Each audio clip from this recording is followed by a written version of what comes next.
I'm Mike Romey. I'm Citizens National Bank's President and CEO and Chairman of the Board of Directors. As it turns out, my grandfather was the first cashier of Citizens National Bank when it organized in 1920.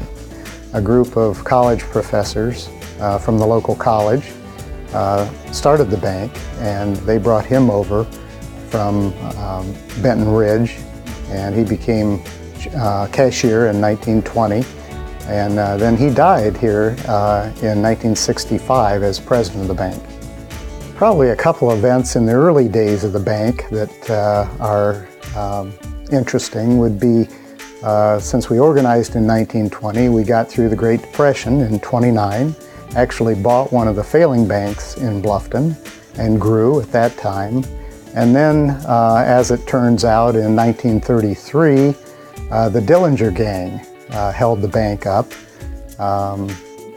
and took about $6,000 out of the teller windows of the bank. Luckily, as it has it, my grandfather, 6 months prior to that, had talked the board into putting the vault on a time lock.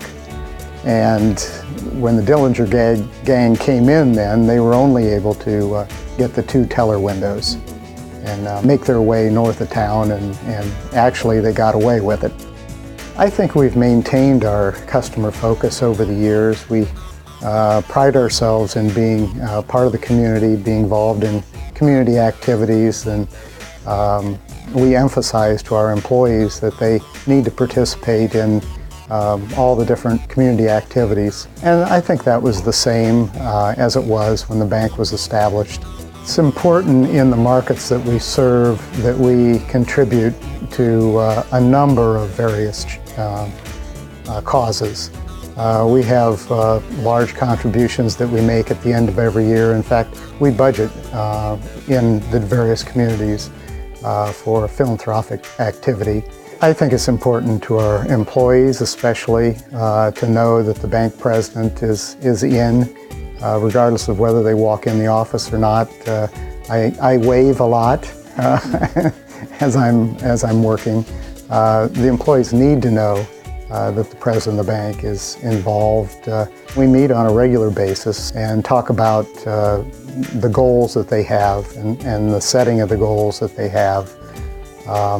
More and more I find myself working more in the strategic direction of the bank, but it's real important, I think, that the president feel the pulse of the bank on a daily basis, and that's setting rates, setting deposit rates, and that's hands-on. I mean, being intimately involved in all the activities of the bank.